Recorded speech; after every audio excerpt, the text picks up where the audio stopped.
एक संत वहां उस नगर में आया और उसने कहा भाई मैंने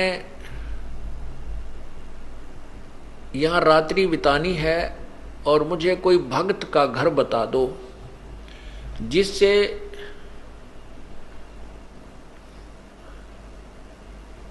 मेरा जो है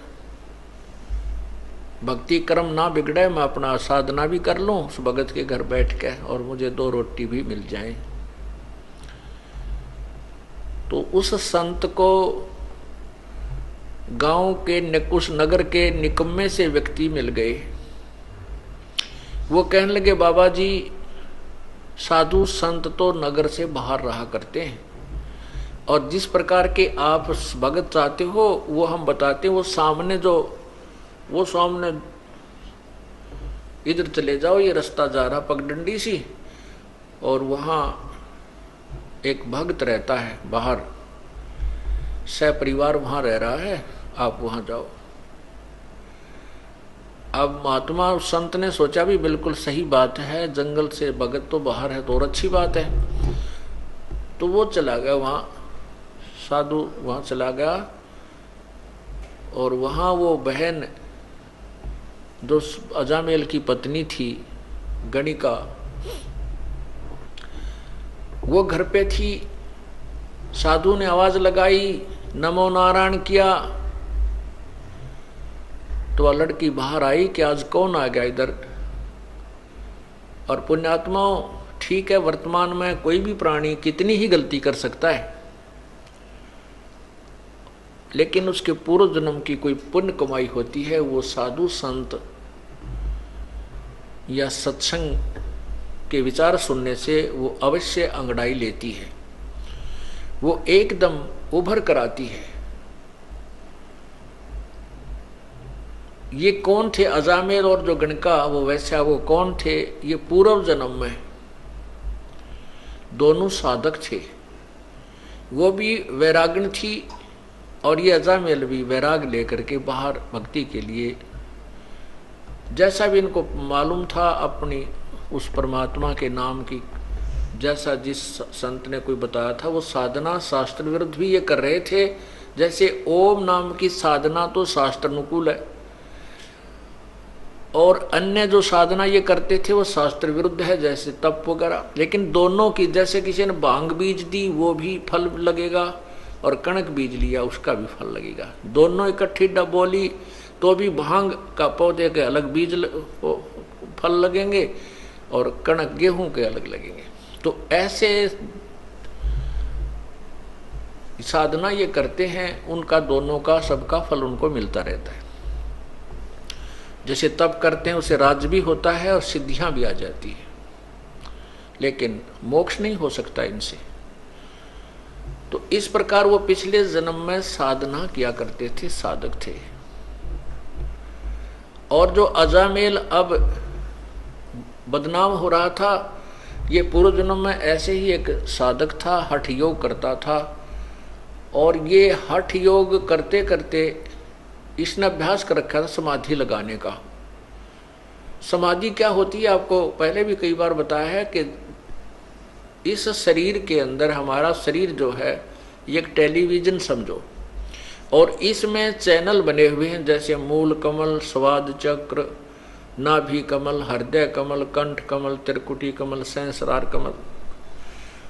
और इसमें जिसका भी जो चैनल ऑन हो गया पूर्व जन्म की कमाई से,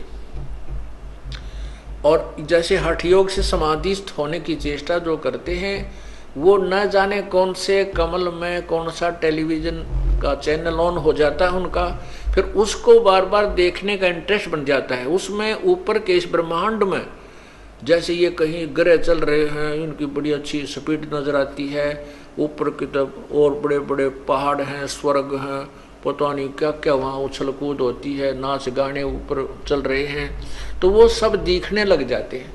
तो ये मन वही टिकता है जहाँ इसको वर्तमान से अधिक कोई अट्रैक्टिव वस्तु नजर आती है, आकर्षक वस्तु नजर आती है। जैसे इस मन की वृत्ति है कि जैसे अंधेरे में 25 वाट का बल्ब जग गया तो सभी वो पतंग जीव जंतु उसके पास पहुंच जाते हैं, और 100 वाट का जग जाता है तो उसकी तरफ भाग लेते हैं, उस 25 वाले पर कोई नहीं रहता।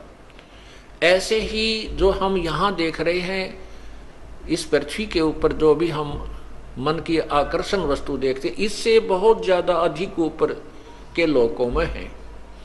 जैसे आपने मार्कंडे ऋषि और उस इंद्र की पटरानी की वार्ता सुनी, तो यहाँ जो इंद्र लोक की सबसे खूबसूरत औरत आकर के मार्कंडे ऋषि के सामने डांस कर रही थी, लेकिन मार्कंडे ऋषि की समाधि ब्रह्मलोक के उस बड़े होटल की नाच गाने देख रहा था वहां बैठा। वो कहता है कि जहां मेरी समाधि गई हुई है वहां तेरे जैसी तो उन औरतों की, वहां ऊपर नाचने गाने वालों की दासियां हैं, तो तुझे मैं क्या चाहूं। तो ऐसे ही ये मन वही टिकता है इन समाधि लगाने वालों की, ये ऊपर के और ज्यादा अधिक बकवादें देखता है, और उधर इसका बैठे रहने से परमात्मा के आड़ में वो बैठते हैं, उससे सिद्धियां आ जाती हैं, तप बन जाता है, उसका भी फल मिलता है। तो ये अजामेल जो है ये पूर्व जन्म में ऐसे ही समाधि लगाने का अभ्यास था। कभी तो हठ योग करके समाधि लगने का इसने अभ्यास किया, जिससे वो परिपक्व अभ्यास हो गया, और एक दिन सोते सोते इसका वो अब समाधि लग गई। समाधि लग जाती है तो मन बहुत दूर पहुंच जाता है, वहां की बकवादें देखता रहता है और शरीर को कोई आभास नहीं होता। उस समय बहुत ज्यादा सर्दी थी, सर्दी का मौसम था, और ये अजामेल समाधि हुआ अचेत पड़ा था। और उधर से जो गणका वैसा बनी हुई है वो लड़की भी वैरागण थी, साध्वी थी। उसमें कहते अभी आपने सुना था कि दर्दबंद दरवेश है बेदर्द कसाई, जिसके हृदय में दया नहीं वो तो कसाई है, जिसके हृदय में दर्द है दुख है, दूसरे को दुख को अपना दुख समझता है, वो दरवेश है, वो संत है, साधु है, भक्त है। तो उस लड़की के मन में, उस साध्वी के मन में ये विचार आया। दूसरे लोग कहने लगे कि इसने 1 हफ्ता हो गया, 3 दिन हो गए हैं, ये उठा नहीं है, इसकी समाधि लगी है। तो उस बहन के मन में ऐसा आया कि कहीं इसका साधु का शरीर नष्ट ना हो जाए, सर्दी ज्यादा है, कहीं इसके प्राण ना चले जाएं। और कोई कपड़ा था नहीं, इस भक्त ने, उस साधक ने अजामेल जो पूर्व जन्म में केवल एक कोपीन, एक लंगोट पर्दे पर बांध रखा था, बाकी नी वस्त्र था, कोई कपड़ा नहीं रखता था। उधर से वो साध्वी थी, उसके पास भी एक्स्ट्रा कोई कपड़ा नहीं था। तो उसने सोचा इस साधु का जीवन बचाना अति आवश्यक है, तो उस लड़की ने उस साधु के ऊपर लेट गई। वह उसके जीवन रक्षा करने के लिए, अपने शरीर का ताप देने के लिए वो बहन उस भगत के, समाधि लगाए हुए भगत के यानी उस अजामेल के शरीर के ऊपर लेट गई। अब लेट गई तो वो शरीर गर्म हुआ। कुछ देर के बाद उसके वो जो ऊपर ड्रामा देख रहा था वो खत्म हुआ। जब वो वापस आया एकदम शरीर से बाहर, तो ये तपस्वी जो होते हैं ये ततैये बन जाते हैं, भेड़। ये नहीं देखते तुम किसको डस रहे हो, जरा सा हाथ लगते जैसे भेड़ डंक लगा देती है, सर्प डंक लगा देता है, ऐसे बन जाते हैं, ये सिद्ध बन जाते हैं इन साधनाओं से। जो ही उस संत, उस भक्त की आंखें खुली, समाधि टूटी, अपने ऊपर एक स्त्री को लेटे हुआ देखा, तो उस जन्म में तो ये ऐसा साधक था कि स्त्री को टच भी नहीं करना से अपना धर्म भंग समझता था। तो उसने उस औरत को ये सोचा कि ये मेरा धर्म भंग करने की चेष्टा कर रही है, उसको श्राप दे दिया कि तू वैसा बनेगी अगले जन्म में। तो उधर से वो भी उससे कैसी थी, दया तो थी उसमें, ये तो साधु में होता है, तभी तो भगवान की साधना की तरफ चलता है, दयालु जिसमें दया होती है। लेकिन जिसको साधना ठीक नहीं मिलती वो दयालु होकर भी दुष्ट कर्मों से नहीं चूकते। उधर से उस लड़की ने उसको श्राप दे दिया कि तू भड़ुआ बनेगा, अगले जन्म में तू भड़ुआ होगा, अर्थात व्यभिचारी होगा। तब जब उन दोनों का वो पारा सा उतर लिया छो का, फिर विचार करने लगे। तो उस लड़की ने कहा कि नालायक, मैं तो तेरे शरीर को गर्मी दे रही थी, मैंने तेरे जैसे निकम्मों की कोई आवश्यकता नहीं, मैं फिर घर क्यों त्यागती अगर मैं ऐसे कर्म करती।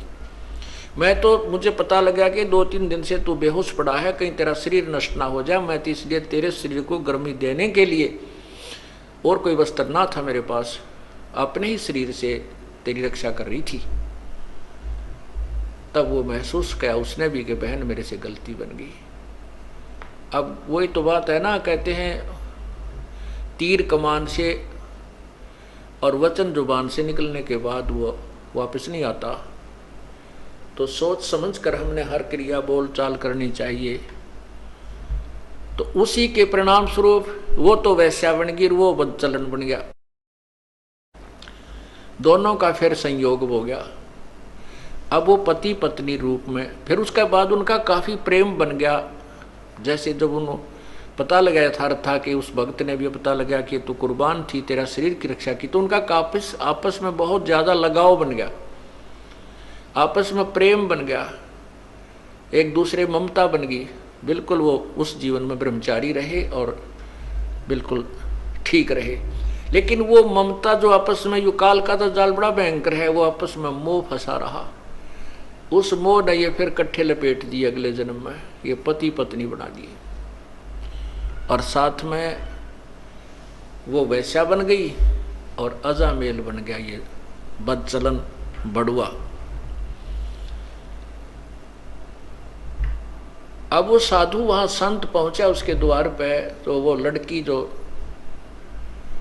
गणका बनी हुई थी वो एकदम बाहर आई कि हमारे द्वार पर नमो नारायण करने वाला कौन आ गया। तो गाली देने वाले तो बेसिक आ जाते थे, और आज ये परमात्मा का नाम उच्चार करने वाला कौन आ गया। एकदम वो बाहर आई और कहते हैं पिछले जन्म की जो साधना की हुई होती है वो भक्त आत्मा मनुष्य जीवन से जब आते हैं तो शीघ्र भक्ति पर लग जाते हैं।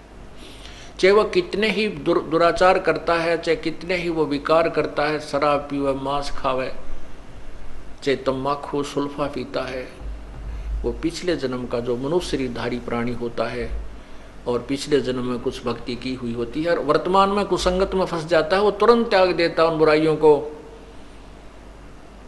और परमात्मा की भक्ति में उसी प्रकार सपीडता लग जाता है। अब उस भक्तनी ने बाहर आते ही ऋषि के चरण दिए और कहा हमारा कौन सा पुण्य उदय हुआ, हमारे द्वार पर साधु संत आए हैं, आओ जी बैठो जी।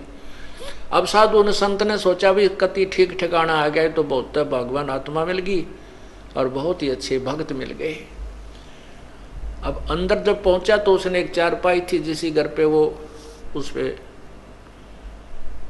बिछा दिए सुंदर कपड़े धोए धाए, साधु बैठ गया दच के उस चारपाई के बीच में। दोपहर के बाद का समय था, 2-3 बजे 4 बजे, और वो अजामेल गया हुआ था जंगल में शिकार खेलने, शिकार लेने के लिए। कोई मर्ग, कोई पशु पक्षी मार के लिया करता डेली और हाथ तक काट कर शराब पिया करता वहां जंगल में बना करके मदिरा। तो वो आया, उसने क्या कर रखा कि कंधे पे लठे और लठ के अंदर एक वो टांग रखा हिरण मार के,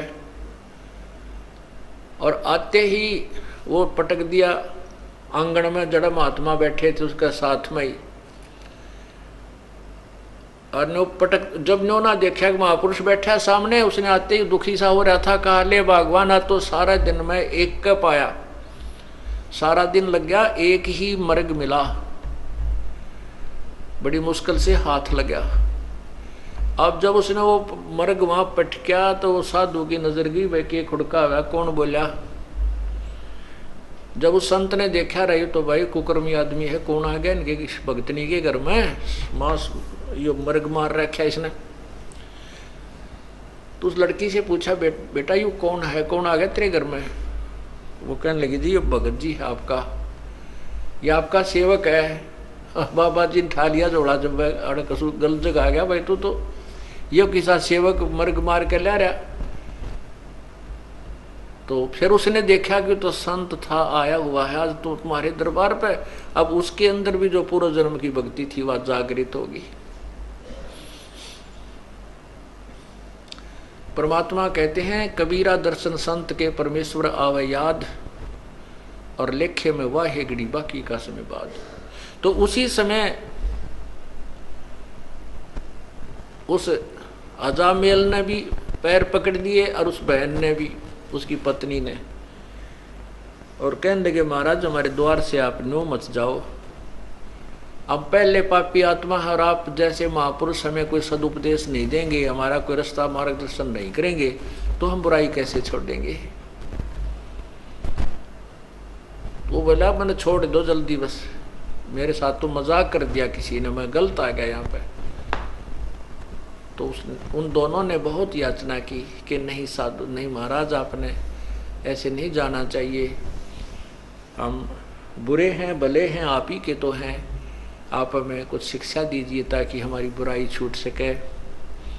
काफ़ी आग्रह करने से संत ने दया आगी कि भाई चल इतना कुछ कह रहे हैं, गलती हो जाया करती है, और ये कहें भाई हम सुधरने की चेष्टा करेंगे तो ठीक है। कहने लगे भाई इस बीमारी ने बाहर घेर का, अभी आज से प्रण करो, कसम खाओ, प्रतिज्ञा करो कि ये बुराई तुम नहीं करोगे। अब कहते हैं साधु दर्शन राम का, मुख पर बसे सुहाग, और दर्श उन्हीं को होते हैं जिनके पूर्ण भाग। अब वो पूर्ण भाग थे क्योंकि पिछले जन्म की कमाई थी, और किसी ना किसी जन्म में वो परमात्मा की शरण में रहे हुए होते हैं। जो प्रभु आते हैं प्रत्येक युग में आते हैं, और वही कमाई उनको मनुष्य जीवन दिलवाती रहती है। बाकी जो अन्य हठ योग आदि करते हैं वो तो मलाई यहीं खत्म खर्च करते रहते हैं, सिद्धियां प्राप्त करके या कोई राज्य प्राप्त करके फिर पैरेलल हो जाते हैं। तो उन्होंने उसी समय उस उठा के उस मर्ग को बाहर फेंक दिया और कहा महाराज जी बाजार से जाकर के हम बिल्कुल फ्रेश आटा लावांगे आपके लिए, अलग से भोजन बना देंगे, नहा धो के, आज के बाद हम कोई बुराई नहीं करेंगे, लेकिन आप हमारे द्वार से जाइए मत, हम शाकाहारी हो जाएंगे। अब उस संत ने कहा भाई ठीक है।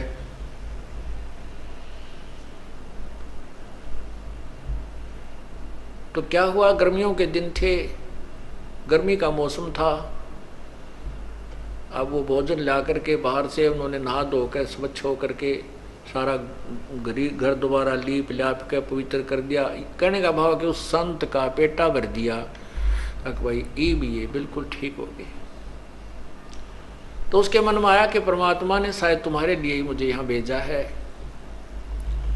जैसा भी संत के विचार होते हैं वो अच्छे ही हुआ करते हैं, चाहे वो किसी भी भगवान की साधना कर रहा है। उसके जैसे खेल के खिलाड़ी होते हैं, उनके कोई किसी भी खेल में खेल रहे हैं, उनके नियम और वो सब उससे परिचित होते हैं।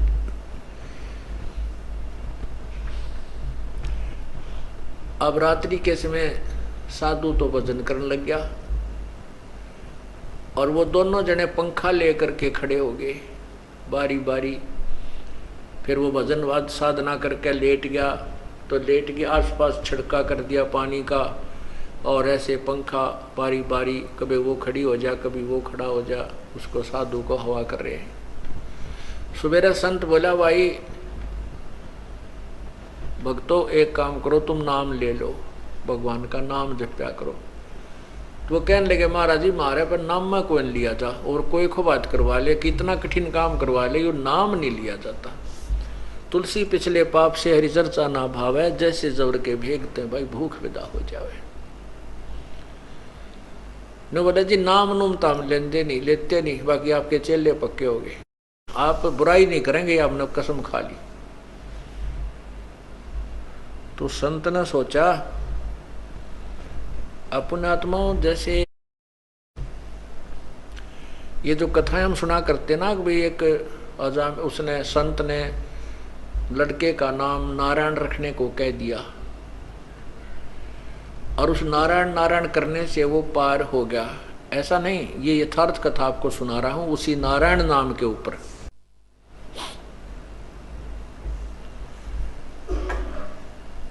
तो संत ने सोचा भाई इनके निकम्या के काम बिगड़ गए, घने पाप घने इकट्ठे हो गए, इसलिए इनके राम नाम में रुचि नहीं बन सकती, तो क्यों ना ऐसा तरीका कर दूं कि ये भगवान का नाम उच्चारण करने लग जा।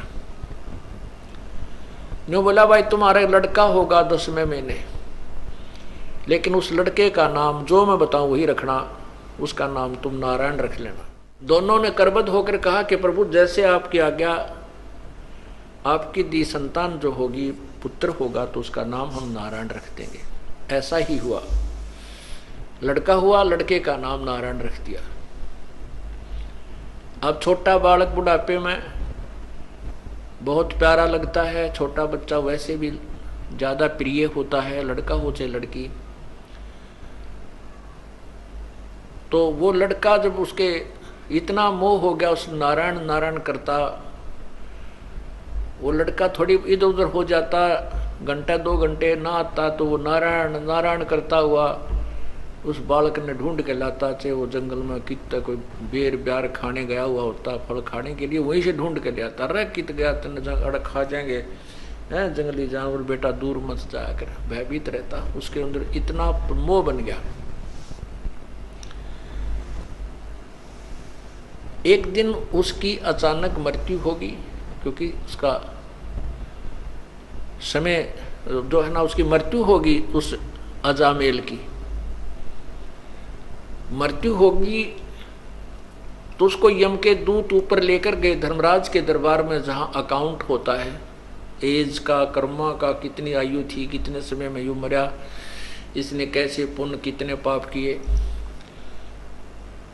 जब उसकी मृत्यु होगी तो उसकी पत्नी ने देखा कि तो मर गया अचानक।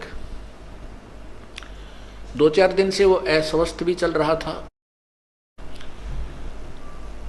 उसकी मृत्यु होते उसकी पत्नी ने हाहाकार मचा दिया। उसका कोई साथी था नहीं, ना कोई गांव का सहयोगी था, सब उससे नफरत करते थे। तो उसने सोचा इसका अंतिम संस्कार यहीं अपने आंगन में ही कर देती हूँ। उसको घसीट कर एक साइड में कोने में रख लिया और उसके ऊपर लकड़ डालने शुरू कर दिए। लकड़ लाने लगी, इधर उधर से इकट्ठे करके चिता बनाने लगी। 1 घंटे 2 घंटे के बाद उसकी वापस चेतना आ गई, वो जीवित हो गया। तो ऊपर उसने देखा, वो जब वापस आया तो उसकी पत्नी बुरी तरह रो रही, वो लड़का भी रो रहा और उधर से वो चिता बना रही, लकड़ी ढो ढो के इकट्ठे करने लग रही। तो वो कहने लगा तू क्या कर रही है, क्यों रो रही है, क्या हो गया घर में। तो अपने पति को जीवित देख करके उसको खुशी तो हुई, लेकिन जो दुख वो महसूस कर चुकी थी वो दुख अभी भी उसके हृदय में विद्यमान था। और रोती रोती कहने लगी आप मर गए थे, आप जीवित कैसे हो गए, आप तो चले गए थे हमें छोड़कर। इस दुख में रो रही थी कि अब हमारा कौन है यहाँ पर, मैं किसके सहारे रहूंगी अकेली जंगल में, मेरे ऊपर तो पहाड़ टूट गया था। तब उसका यकीन हुआ रे सचमुच मैं तो मर गया था। क्योंकि ऊपर जब धर्मराज ने उसको कहा कि भाई ये व्यक्ति नहीं है वो अजामेल, उसी नगर में एक और अजामेल नाम है उसका, और वो भी ब्राह्मण है, वो नगर में रहता है, उसके पिता का ये नाम है, उसको लाओ, इसको छोड़ो वापस। तो वो वापस छोड़ दिया। तो वो कहने लगा अपनी पत्नी को कि वो अजामेल है उसका पुत्र ब्राह्मण का, वो मरेगा अब। उसकी पत्नी कहने लगी आपको क्या पता ऐसा कि वो मरेगा।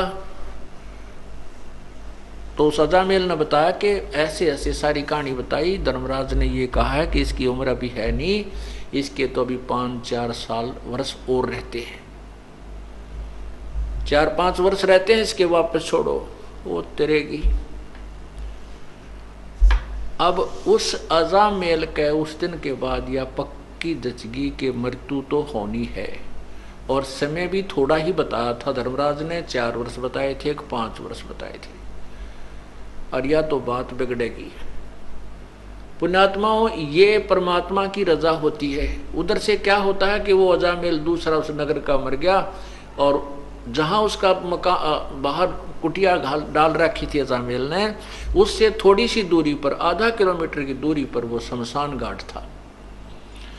तो एक आधा घंटे के बाद देखते हैं कि वहां तो नगरवासियों की लाइन लग गई, और वो अजामेल, दूसरे अजामेल की चिता जल गई, उसको सवा कर दिया। तो उसने कहा कि देख ले वो।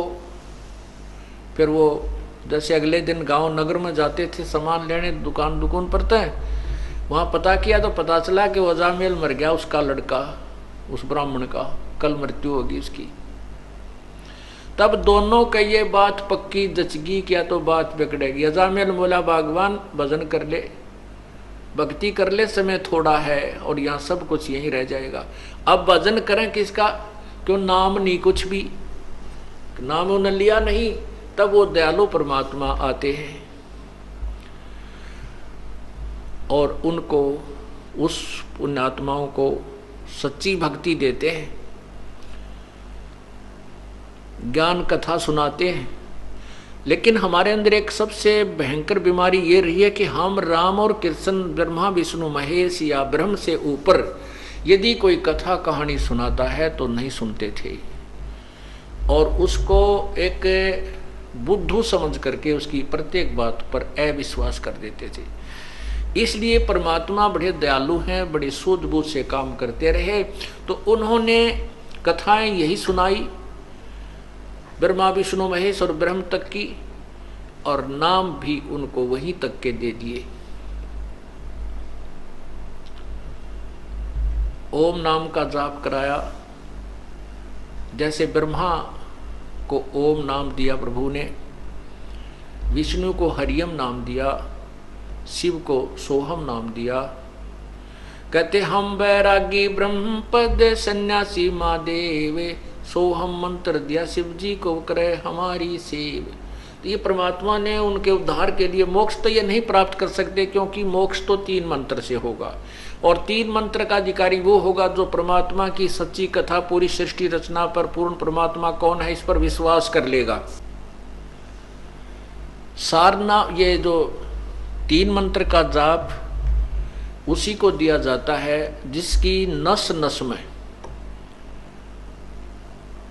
अर्थात पूर्ण रूप से जिसका विश्वास परमात्मा पूर्ण ब्रह्म कबीर भगवान में हो जाता है कि वही मोक्षदायक है, उसी की पूजा से पूर्ण मोक्ष होता है, और अन्य भगवानों की सतीथि से वो परिचित हो जाता है। ये भगवान नाशवान है, अविनाशी नहीं है, और इनकी साधना से जीव को इतना लाभ होता, स्वर्ग गया, फिर मृत्यु, फिर स्वर्ग गया, फिर नीचे आया, फिर स्वर्ग गया, फिर 83 लाख योनियों होगी। इस तरह का ये रहट जैसा कुआं, अर्थात ये चक्र अन्य भगवानों की साधनाओं से चलता ही रहेगा।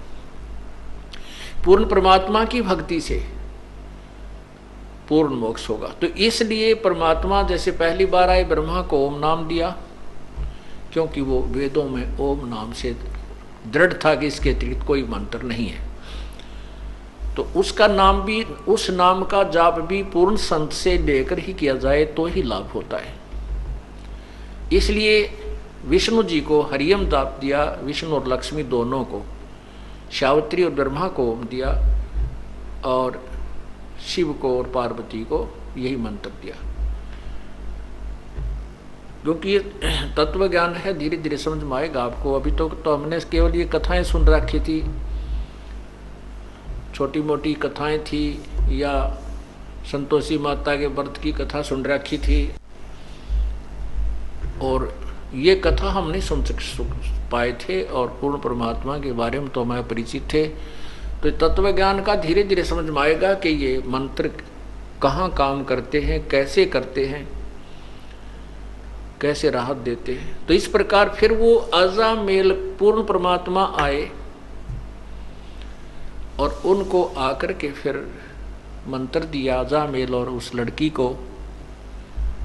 उन्होंने फिर उस भय से, उस डर से साधना की कि झूठा संसार है, ये जब यहीं छोड़ जाएंगे और समय बहुत कम रह गया है, और भक्ति नहीं की तो वहां यम के दूत ऐसे पीट रहे थे, ऐसे डाल रहे थे नरक में, कोई नहीं सुन रहा था, उठा उठा कर फेंक रहे थे, हाहाकार मचा था। तो कई ऐसे जो व्यक्ति हैं नास्तिक टाइप के या ज्यादा चतुर मानते हैं अपने आप को, वो कहते हैं कि ये कथाएं जस्ती नहीं कि भगवान के घर में भी धोखा लग जाता है क्या, कि मरना किसी को होता है मार कोई दिया जाता है। भगवान के घर में कोई धोखा नहीं लगता। ये तो उन व्यक्तियों के ऊपर रहम होता है, उनके लिए गोल्डन चांस देता है परमात्मा, जो पुण्यात्मा गणी होती है, उन्हीं को ऊपर दिखा करके वापस छोड़ दिया जाता है कि ताकि ये यहाँ की यथार्थता को पहचान कर फिर संसार को आसार समझ के अपना काम बना ले, भक्ति पर दृढ़ हो जाए। उन पर विशेष कृपा होती है।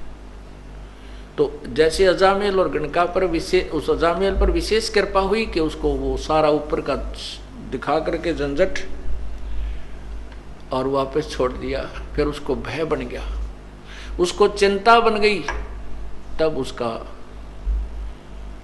अजामेल और गणका वो दोनों विमान में बैठ करके स्वर्ग गए।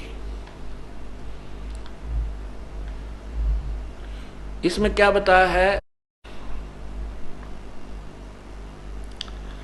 सुनो महात्म नाम का मुजरे चलवाई, अजामेल गणका तेरे और सदन कसाई।